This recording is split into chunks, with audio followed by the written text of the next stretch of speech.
Many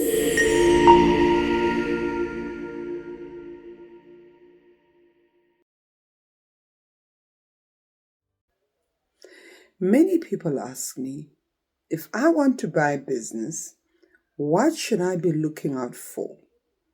How can I tell if I'm buying a business that will make money or if I'm being set up?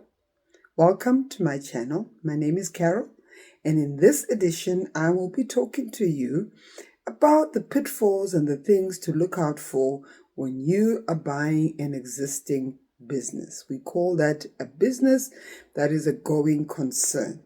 So there are more than one ways of doing this.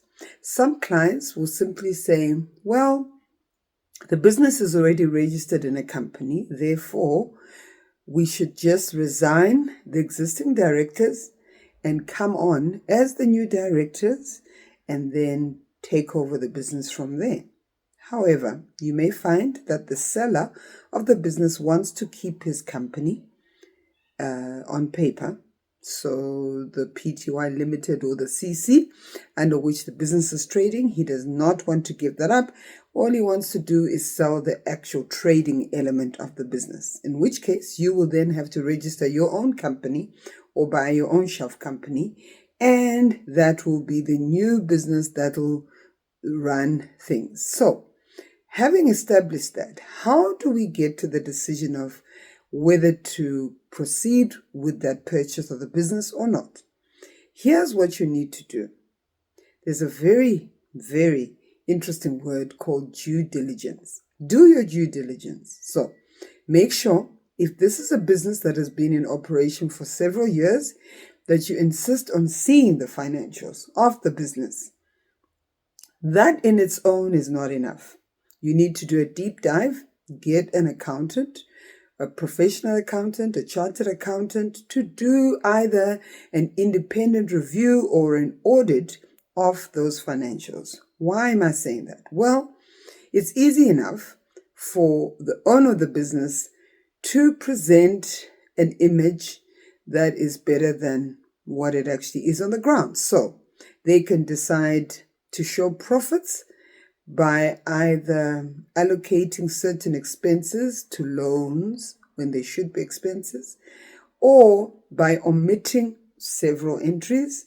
However they do it, it's so easy to misrepresent and to give the wrong image, the wrong picture, and to present financials that should not be relied upon.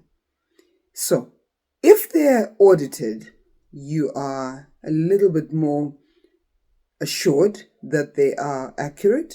But a lot of business owners will tell you, I can't afford to audit my financials, therefore take it or leave it.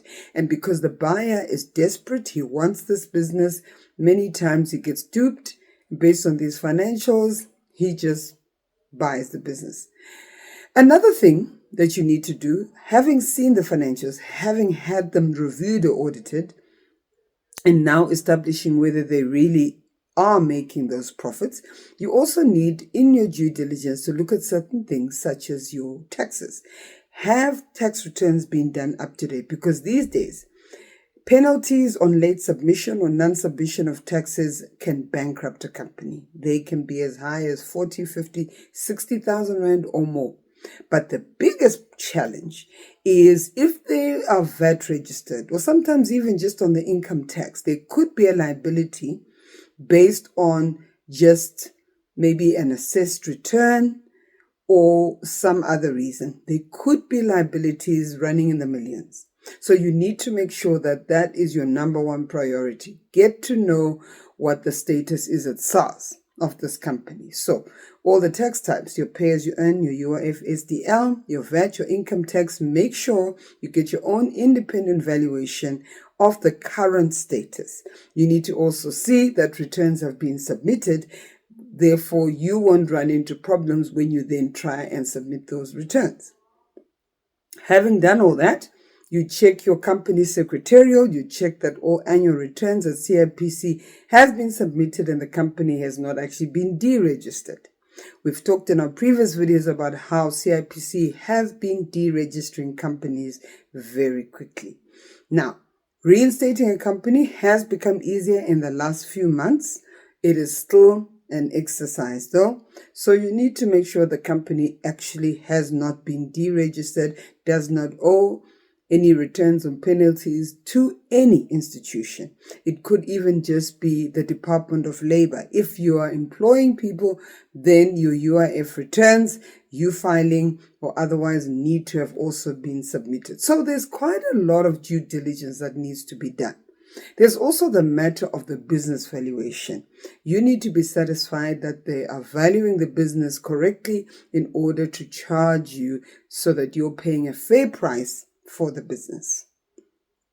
This is a complex topic which we will not be discussing here because there are several methods of valuing a business. You would need to decide which is the best one for you.